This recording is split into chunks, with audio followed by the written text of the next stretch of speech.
وکله چې جنگ ونخته د حضرت معاویه صاحب او د حضرت علی رضی الله تعالی عنهما د جنگي سپین په نوم باندې د دې په منځ کې جنگ شوی دی. سپین په مقام باندې زرګونو په تعداد کې بده کې صحابه او تابعین وجلې شوی. نو په اخر کې مسلمانانو سوچ وکړو چې دا د صحابه په منځ کې جنگ دی. یو د نبی له صلوات والسلام اوخه دی د خزي ورور دی او دا بل د نبی له صلوات والسلام زوم دی د ترزوی دی جنتی صحابي دی خلیفہ راشد دی.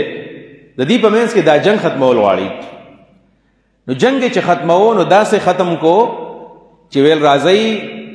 او د دوانو طرف نه سخله کینو او دا جنگ او دا ور ختمو. اتفاق رائے رااله د حضرت علی او د حضرت معاویه په منځ کې چې حضرت معاویه راولګېدو او حضرت عمرو ابن عاص رضی الله تعالی عنہ د خپل طرف نه ثالث مقرر کو چې ته به زما د لپاره خبره کې ثالث شوی دا خبره ختمه که زما طرف نه ته نماینده شوی وکیل شو. حضرت علی رضی الله تعالی عنہ راولګېدو او د ځان د طرف نه حضرت ابو موسی اشعری رضی الله عنہ چې نبی علیہ السلام سره ډېر مینه او ډېر محبت او د دې تلاوت به نبی علیہ السلام ډېر خوښو. د یمن راغله او د دې ایمان صفت نبی علیہ السلام کړه ډېر زیات عظیم صحابي دی ابو موسی اشعری رضی الله عنہ. دا دوانه د حضرت علی او د معاویه سره د طرف نه حکمین او ثالث مقرر شو. وس دا هغه ټیم دی هغه ټرنینګ پوینټ دی چې دې زینا د دې واقعینا د انکاری حدیث آغاز وشو. هغه آغاز دسې وشو چې په دغه ځای کې په دې کوفه کې سخلکو 12000 په تعداد کې سخلکو د 12000 په تعداد کې سخلکو دته خوارج وي. خوارج دوی فورا یو غوغا او یو شور شروع کو.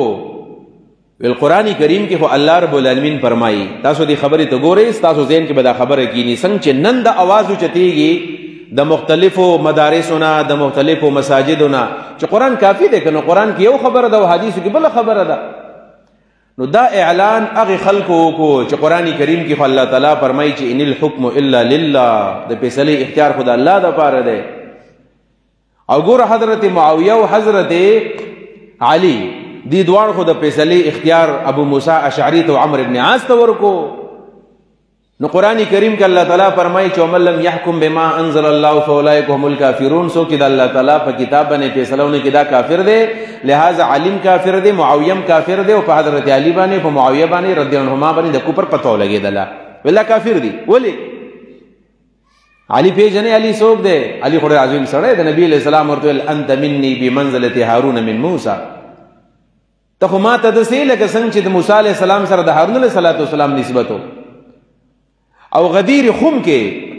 کم چې شیعگان عید غدیر مناوهی منګم دا حدیثونه منو.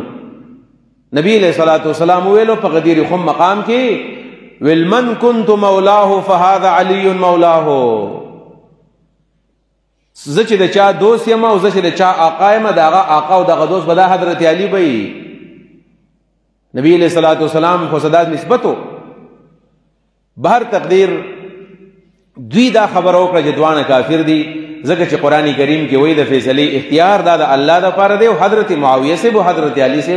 دا د حکمین لور کو دی زینا مسله جوړه شولا. دا د انکاری حدیث اغړمبه پړوي واړمبه خختوا. حضرت علی رضی الله عنه د کوفه په جامع مسجد کې دغه شاهد جمعې خطبه ویلا تقریر یې کو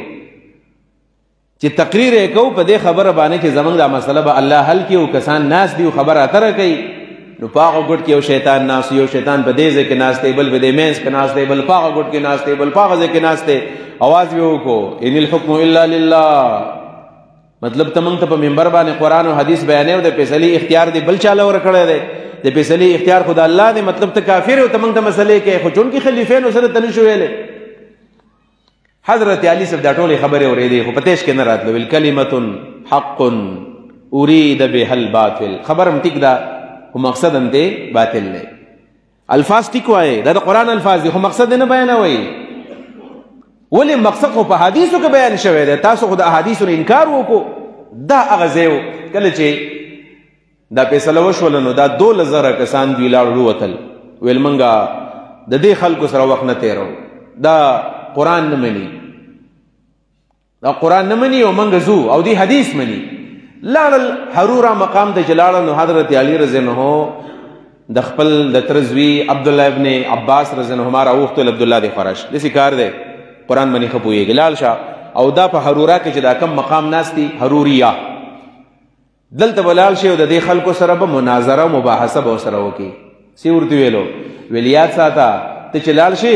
د دوی سره به بحث په قران باندې نه کوي بلکې تب د دوی سره د سنت په بنیاد باندې او د حدیث په بنیاد باندې سو کې بحث وکي ولې ځکه قرآن کریم خو را سره مني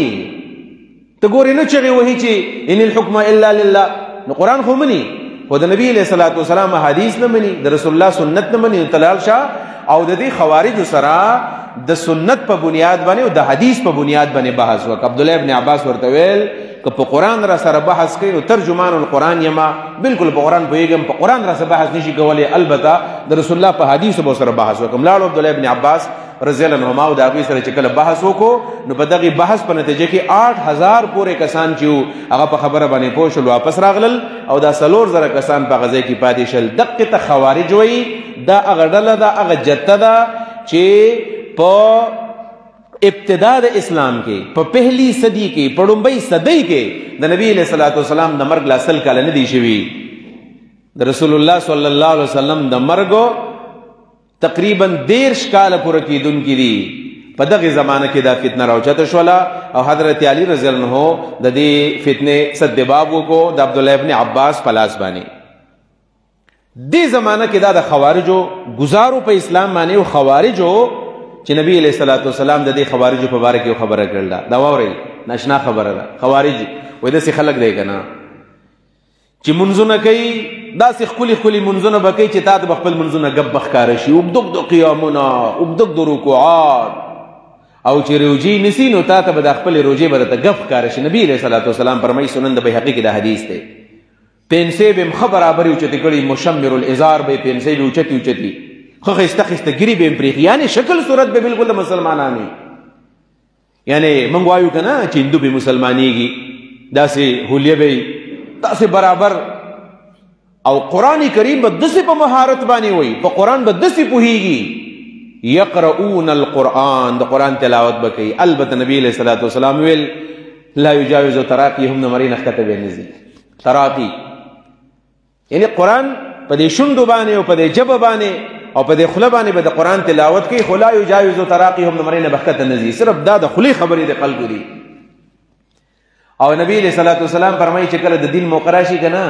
په دین باندې سخت راشي یمرقون من الدین کما یمرق السهم من الرمیه د دین نه به داسې خوېږي او داسې به تیوزي دا دین به پرېږدي کما یمرق السهم من الرمیه څنګه چې سړی په یو سوی باندې گزار وکي او غشی پور پرېږدي یا پې د ټوپک گزار وکي دا مرمۍ او دا کارتوسو او یا دا غشی ته پورې را پورې وځي دقه شان به د دین نه وځي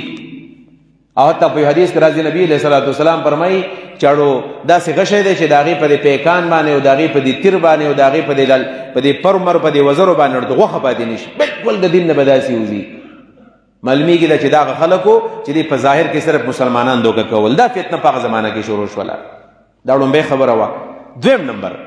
دویم نمبر چې کله د خوارجو دا زمانه ختمه شوله یعنی ختمه نه وه 131 هجري یاد ساتئ واصل ابن عطوا دا یو مشر دی د حسن بصری رحمه الله زمانه ده امام حسن بصری د نبی علیہ الصلوۃ والسلام تابعی دی ډېر مشرانو تابعینو کې دی کبار تابعینو کې دی حسن بصری رحمه الله په درس کې ناست دی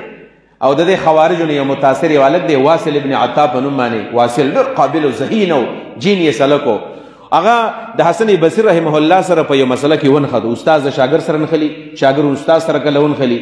او دا بحث چې کله وکړو په ده باندې اصل کې د هغې خلکو نظریات د ده پاسه چاپو نو د خپل استاد سره چې بحث وکړو هغه بحث دې حد ته ورسېدو چې ویل بس لاړم در نو ستا خواته نه کښېنم واصل ابن عطا لاړو جدا شو حسن بصري ډېر هوښیار سړی ویل اعتزل عنا دا لږ زموږ نه جدا شو یوازې بحث نه دی جدا شو دا زموږ نه لاړو دا زموږ نه جدا شو او دغه واصل ابن عطا راولګېدو او ځان له یو تنظیم جوړ کو یو جماعت یې جوړ کو ډېر ښکلی نوم یې ورله کېښودو اټریکټیو نوم اصحاب العدل والتوحید څومره ښکلی نوم دی اصحاب العدل عدل والا خلک والتوحید موحدین خلک توحید والا خلک خو حسن بصري ویل اسې به ځان ته اصحاب العدل والتوحید وایي تاسو معتزله د دین نه په کناره باندې شوئ دغې ته معتزله وایي د دې ځان نظریات دی او هغه زما چون کې موضوع نه ده او زمانه دا موضوع بیا ډېر لري وځي که ترتیب باندې ما دا خبر روانه کړې ده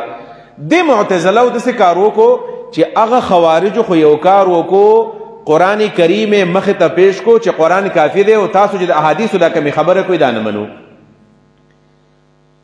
خو چې دا ډله کله راله لا نو دوی ویل چې اصل کې زمونږ چې دا کم